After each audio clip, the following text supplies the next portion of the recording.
Welcome to the Move the Stairs podcast, episode 92. We are recording on Thursday, November 2nd, 2023, and we're happy you're here joining us for this exciting conversation today. Today, we're going to be talking with our friend, Maya Saenz. She's a segment producer with Scripps News National.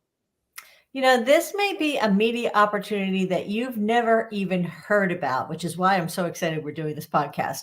We're going to ask Maya to share her insights about attracting local media with a national distribution for your brand to really help build your customer loyalty. In our Insider Media Relations segment, we're going to talk about how to find those unique reporters who you see on those local stations from time to time. One interview is actually shown in dozens of local TV news markets. So we're going to talk about the key elements that the national and the local community media look for when they try to choose a story so you can stand out above the crowd. Then finally, in our Building a Resilient CBD Brand segment, we'll tap into Maya's knowledge about setting yourself up as a thought leader and how to determine which national reporter you should be targeting to enhance your brand protection PR. So let's get started. We'll welcome Maya to the podcast. Maya, how are you? Thank you again so much for joining us in the Move Stairs podcast. Can you tell our audience a little bit more about your background, who you are, and more importantly, how you got into journalism? Awesome. Yeah, thanks so much for having me today. So excited to speak to all of you. I've been in journalism for, I feel, all of my life. I knew what I wanted to do when I was 6 years old. I would walk around with a microphone. I'd interview my entire family. My family's huge. So definitely got rid of the stage fright at a very young age. But I went to the University of Denver. From high school, I did the newspaper, yearbook, everything. So when I went to the University of Denver, I quickly started doing as many internships as I could. I did a lot of local ones as well. After college, I started working at Telemundo Denver. So I started working local in Denver, where I'm from. And I started working in Spanish news. It's a little bit different than a lot of the journalists that I work with who've only done one language. I've actually done both. And from there, I transitioned over to other local news in Nebraska, in Omaha, Nebraska. And then from there, I stayed with Scripps and I went on to the national level. So currently I'm a segment producer with Scripps News. And so we cover anything and everything on a national basis. And that also includes a lot of our local stations where we have stations in. Great. In different cities. So Maya, we talk about a lot with our clients about how to stand out from the crowd, build that customer loyalty. Of course, that starts by just making people aware of who you are, where you are, what your company does. Sure. Media coverage can be a way to get that going, get that noticed. So talk about your role as that national segment producer. You said Scripps. People may think, oh, I have a Scripps station in my market, but this is a national umbrella. How does that news feed system work exactly? So even though we're technically, it's the same company, but we work separately. So you have the local news branch and you have the national news branch. But in a way, we still work together. Within our team, we have people who are specifically working to connect both of us. So they work to get us all the great local content that the local stations are doing in over 60 markets, which is 60 cities. And then we have people who are gathering all the great stuff that we're doing on a national level and connecting. So if we did a story on, we're obviously covering a lot of things that are happening, let's say the economy, and we're doing a story on the some of the strikes that are happening with UAW, the unions, with the auto workers. We'll localize that. We happen to have a station in Detroit. We do a big national package on it. We localize it with sound from local workers, from local people in Detroit who are their business, who's down the street, is now being affected because the workers aren't going into work. So we have people strategizing, hey, you're doing this story, you might connect it with the local. So we work very well together. And that's kind of the goal, is to do things that both sides can complement each other on a national level and the local level. So Maya, I'm interested. I would think anybody who's listening to the podcast would think, oh my gosh, if I could do one interview and have it in an entire region of the country or across the country where I'm the one who's highlighted on the local news, how would they approach you? Is that a news release? I mean, what would make them stand out above the crowd and be someone that you might say to the local, hey, we've got somebody that might work for this story, and you might want to do a story too. How does that all work? So I think, because I've worked at both, right? I've worked at the national level and I've worked at the local level. I was very involved in my community with a lot of the local stories. And I would honestly get a lot of the stories off social media. So I would get a bit of a following. I was very interactive with the people who followed me, that a lot of them got comfortable sending me quick texts or messages on their, hey, this is happening. You should, this is why you should get involved, or you should cover it. They would tag me in viral videos that were happening within my city. That grabs my attention, right? On a national, obviously you can't always do that. Not every journalist is going to be as responsive, but that is one way. Don't be scared to reach out to your local journalists on social media. They're all on there. It's basically mandatory for them to have a social media account at this point. So do a little bit of research, see maybe what kind of journalists you like in terms of what they cover, what kind of stories they're assigned to, if they have a certain beat, which is kind of a topic that they cover, whether it's education, whether it's business, or immigration, whatever it could be. And even just start to build a relationship that way on social media, liking their photos or sending out story ideas. And that was really big for me. And I think once my newsroom saw how many great stories I was getting that way, a lot of the other journalists also started being more responsive. So that's one way. Don't be scared to reach out on social media. On the national level, it's really press releases, especially me, the segment producer. I work in my office at home, so I'm not necessarily as active or meeting people on the street as I was when I was a local reporter. So it's really all about the emails, and it's not necessarily your traditional press releases anymore. It's your email, right? I have probably a day 300 emails that come in terms of things that are happening across the country. So, and I'm also on deadlines and I'm working 3 different shows. So I have very limited time to go through my email and go through every single one and figure out which story I want to do. So subject lines are super important. How you format your email, that is a press release. I don't always have time to click on the PDF attached. So you have to be very short and very specific on what the story or your pitch is going to be in that email to grab someone like me who's working the day in and day out to get their attention. Great tips. I think that's such good feedback. And, for our listeners to kind of understand how you can interact with them at the local level and the national level, that's like double whammy. That's some really great stuff, Maya. Is there any outside of the box things that, outside of press releases or maybe other social media outreach, or outside of social media outreach, any other tips and tricks that somebody may want to consider when trying to build that relationship with you? I think that sometimes people often just go for the reporter. And I think sometimes people think that the reporter is just going to show up to work today and say, Mitch sent me a pitch, so I'm going to do it today. And the reporter actually has very little say in what they're going to cover that day. It's really the assignment editors, it's the producers, or in the local case, it's going to be, oh my goodness, I'm blanking on the title, the news director, or, someone of the sort. So also go and find those people, because the reporter may not always get to. Go beyond the reporter and build those relationships with those people. I think in terms of the email, there's just a lot. I'd really like to focus on the email, because that's where I get a lot of the traditional emails, but there are some that really stand out. That I have one pulled up that got my attention, and we're going to do the story actually tomorrow. But something that's going on in the world right now is everything that's happening with Israel and Gaza. And this email says, the subject line, how AI gives Israel an advantage and the implications for Americans. So in other news, I have been covering AI specifically all week, and also Israel all week. So now I have something. This was very intentional, right? It was very timely. They knew what they were doing. They said, I've been seeing a lot of AI on the news and I'm seeing a lot of Israel. So they combined them and they said that in the subject. So that immediately got my attention. And I was like, how on earth is AI involved with this, right? So then they send me an email and they have it all in bullet points. And these are the kind of things that get my attention. Again, I don't have a lot of time to read emails. Everything is in like little bullets. And one thing that I really like is when they do ideas or thoughts in bold. So for this one, AI plays a significant role in the war in Israel, bold.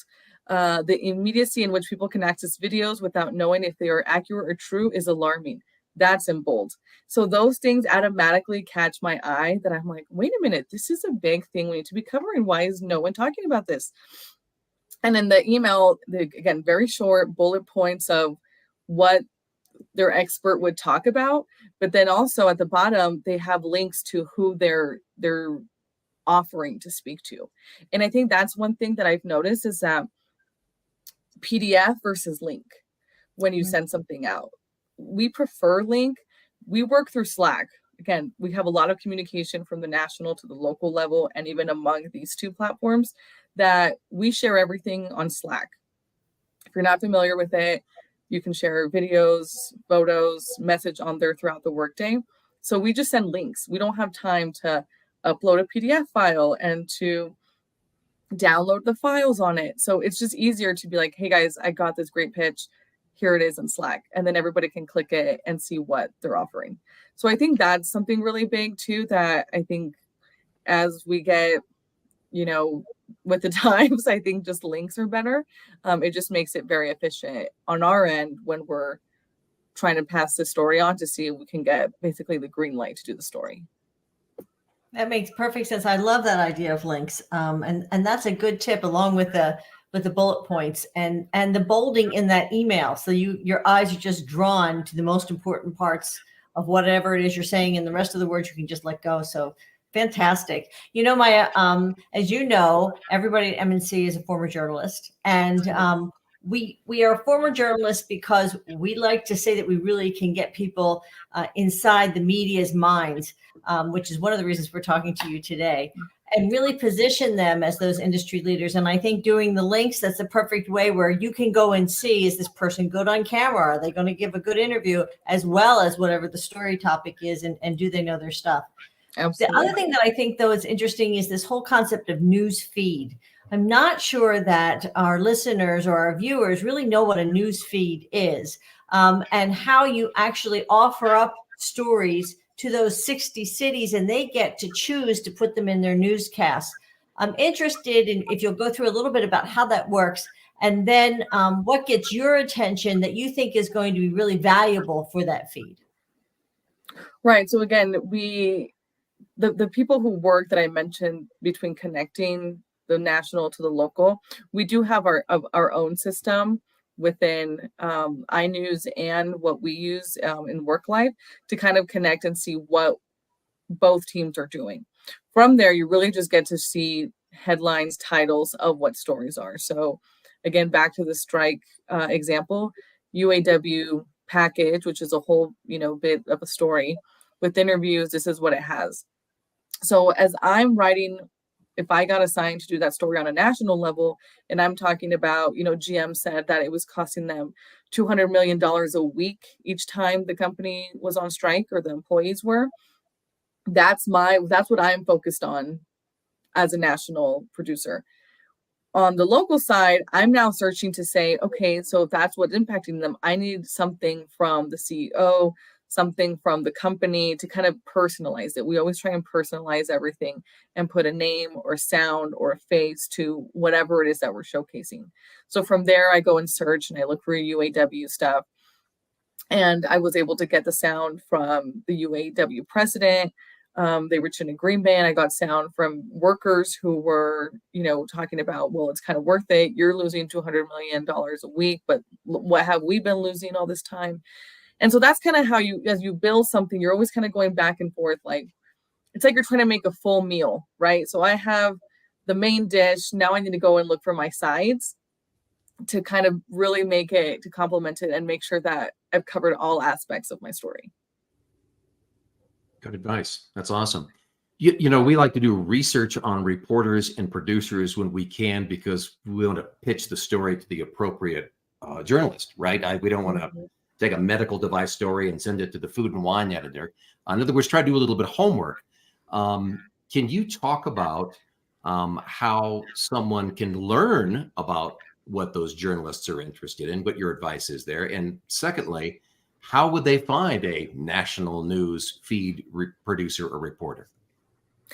That's a great question. And I think a lot of it, one is social media. I'm really big on that. If you watch local news, you kind of have to do your homework, right? Yeah. Like you said, you don't want to pitch something on education to someone who does immigration. Could they maybe, correlate or something? For sure. But you want to make sure that you're getting it to the right eyes so that your story or your pitch will make it to air. So social media is a big one. I like to look for local journalists or individual ones, follow them. Their job is to be on social media, so you'll get a really good idea of what their tone is. And tone is important because when you're pitching a story, there's a big difference between outlets like BuzzFeed and TMZ versus the Business Insider and the Wall Street Journal. Both relevant, both great news, all of them great news organizations, but there's a different tone there. And that also means different journalists, different interests. They're looking for things differently. You have to think of are they video? Are they print? And that's when you kind of have to look at when you're offering your pitch or you're offering your story, is it print? Do they just need photos? Or is it going to be something on TV where you're going to need visuals or video interviews, things like that? When you go to any company, I would always start with researching your local station. There's always an About Us section. And if you go, usually it's meet the team, meet the staff, things like that. You'll find the list of journalists who work there. And they typically always have an About Me section where then they'll say, so-and-so, born and raised in Denver, has been in journalism for X amount of years, has worked at this station. These are their interests. And that's how you can start to find out what your local journalist is. And similarly to on a national network, we have a lot of staff on our team that we're not necessarily have our own homepage, but you easily can go to our website and you can see a lot of the talent on there. But also LinkedIn is great. You could just search in producer Denver and a list of the people who work in Denver can pop up. That's another way to reach out to people and see who's kind of behind the scenes, who may not necessarily have a huge social media following because they're not on camera, but that's a great way to tap into their network as well. Good idea. Yeah. That's all really great advice. And, I love the very beginning of that question. You're like, you got to do your homework. So Yeah. have you ever been pitched from somebody who has absolutely not done their homework? So that's one follow-up question for you. And then, my primary question is, and it's a loaded one, what makes the perfect story for you? That is a big story or a big question. I think in that sense, I'm so sorry. Can you repeat the first part of your question? Yeah. So the first part of my question was a follow-up to, do you have an example of somebody who's clearly not done their homework on you and has reached out to you with a story pitch? And then my primary question was, tell us what makes kind of a perfect story. You see it and you're like, oh my God, we're doing this today. Regardless of what the producer says, we're doing it today. For sure. Yes, definitely. Yeah, and you can tell right off the bat when I like to get the emails or the pitches that I always appreciate or will always respond to typically, or the ones that I can tell did their homework. Hey, Maya, I see you're from Denver. You understand how big the cannabis industry is there. Therefore, I have this pitch, right? And I'm like, they did their homework. They found that I'm in Denver. People that haven't done their homework, and I've worked in different cities and different markets, they'll be like, hey, Maya, you're in Chicago, and I am not in Chicago anymore. And so maybe tried, but the fact that my information is pretty up to date, that I know that this is either old or they just kind of copied it, sent it to all Chicago reporters, but I know they didn't really do the homework on me. And that will make me be like, ignore. I won't take the time to respond to those. Or if it's something that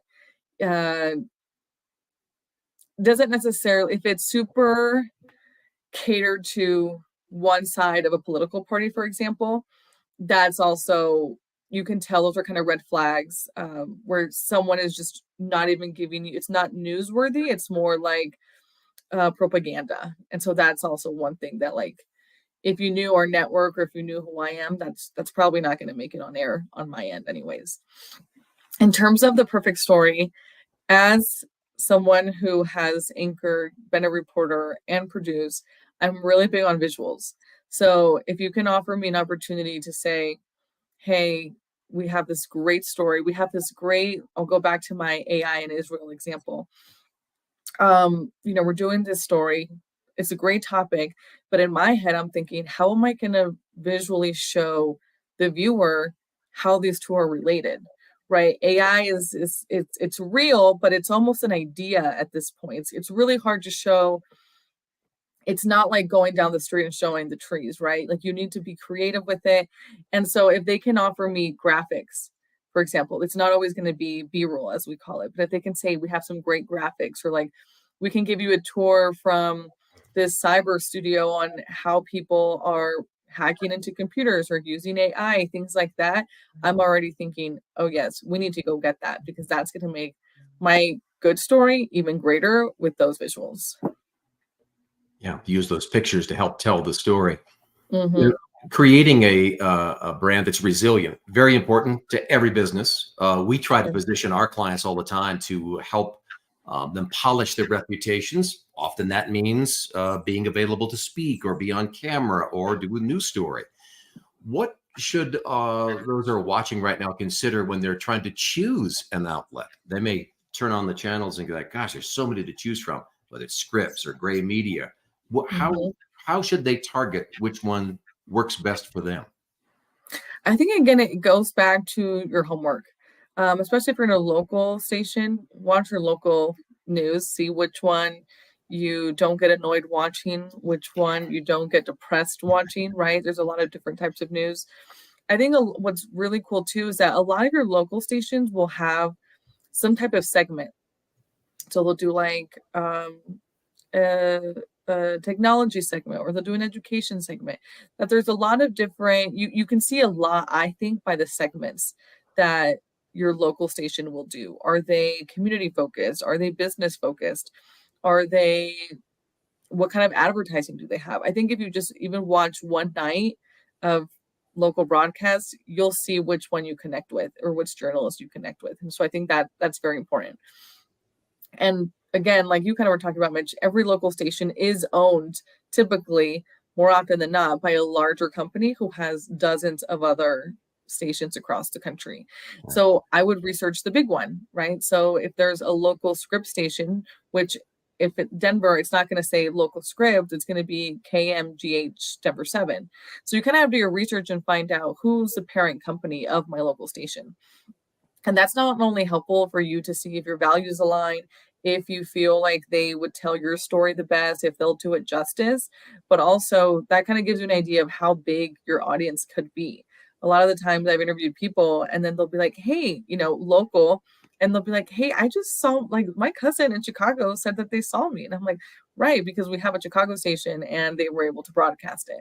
And so potentially it could go from, being in Omaha, Nebraska to suddenly being in 20 stations across the country.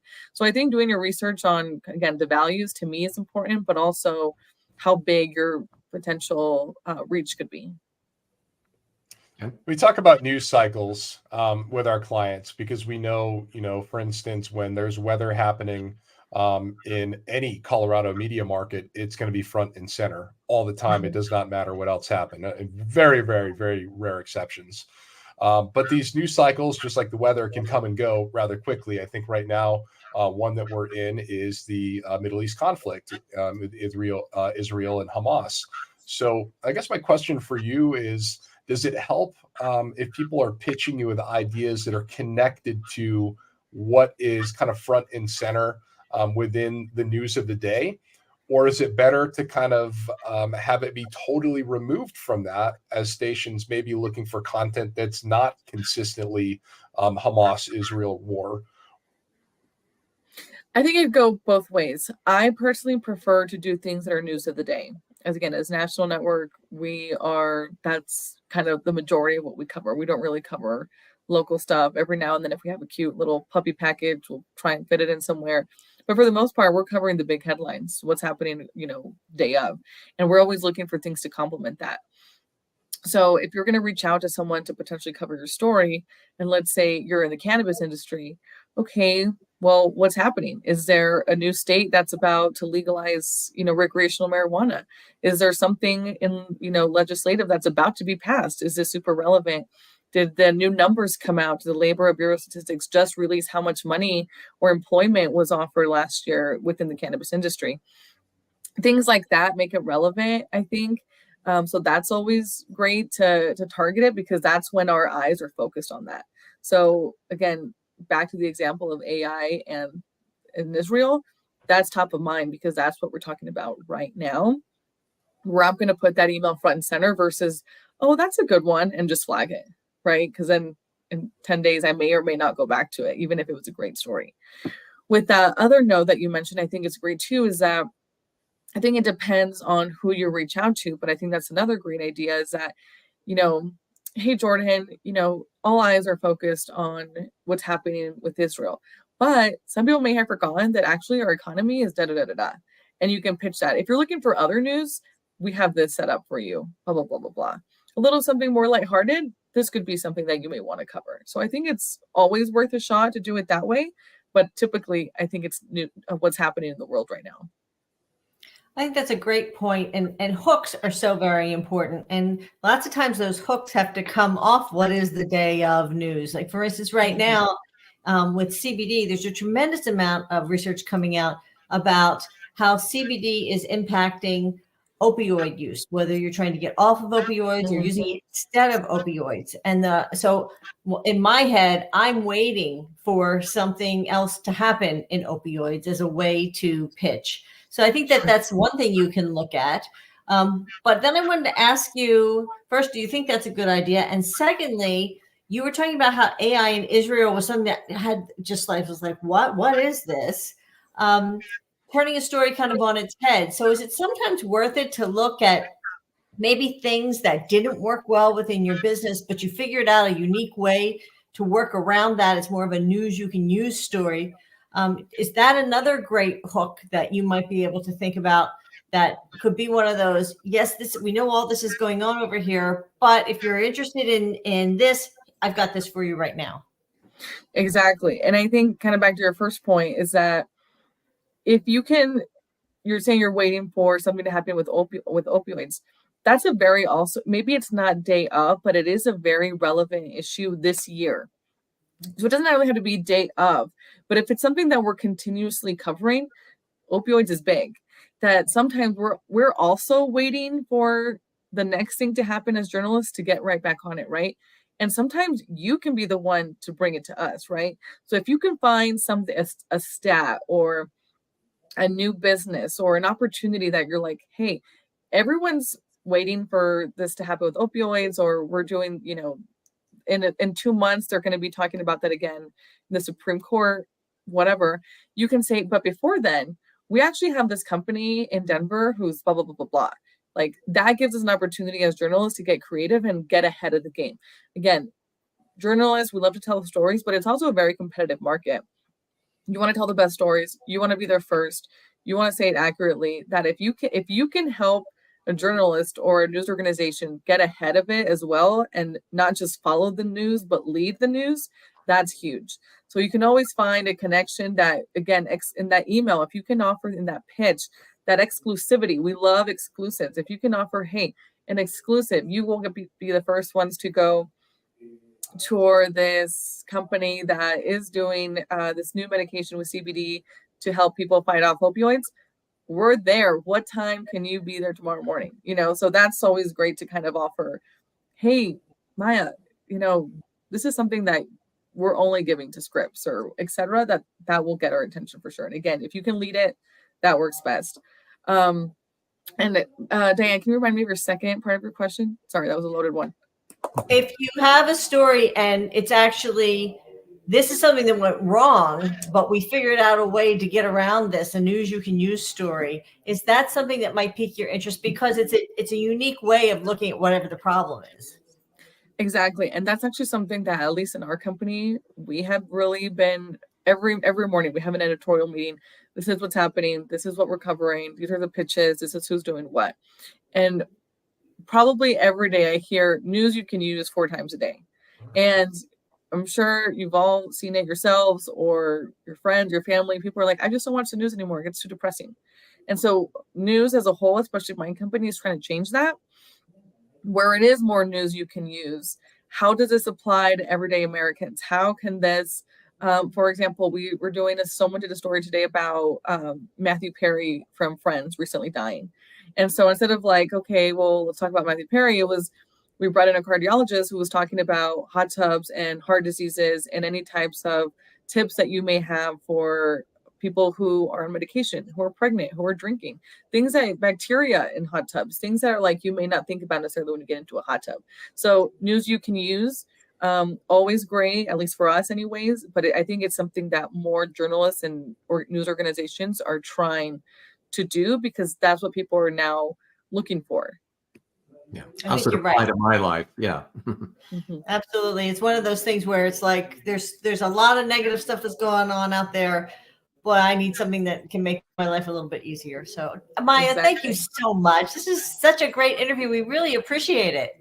Thank you all for having me. Thank you. Wow, she was fantastic, wasn't she, guys? I mean, holy. So It's like a treasure trove of info. I know. I love the list part. I don't know. When she was talking about building customer loyalty, making sure that story gets out, how do you get them to do the story to begin with? And one of the ways is when that pitch email goes out, make sure there's links in there. It's not necessarily the PDF of that press release. That's not what's important, but a link to something so that people can share those links around. That was something that really stuck out to me. Absolutely. And I thought throughout the whole conversation, it was always about, doing your homework. You just can't go and just tell them your entire history of your company in 3 pages. It's going to get lost. So bolding things, mentioning to the reporter that, hey, Jim, I saw you did a story on the water board 3 days ago. I have an interesting product. You might be, and go down that path so you connect with them and they can see you did your homework. I think is helpful. Yeah, and I thought too, with building a resilient brand, Maya said something that really stuck out to me is, we may be waiting for something to pitch, some nugget of information that may come from the FDA. You may have that nugget of information and you may not even know it yet. So look inward and say, what do we have that might make something relevant again? And Maya pointed out the opioid epidemic being something that you might be able to certainly attach that to something that's still really, really important in 2023, but it may have taken a little bit of a backseat to more current and recent events. So I thought that was really great advice. So once again, we'd like to thank Maya Saenz for joining us from Scripps National Media on the latest episode of the Move the Stairs podcast. We have quite a few more exciting guests lined up. We're really excited to speak with those folks. So make sure you hit that subscribe button and we'll see you next time.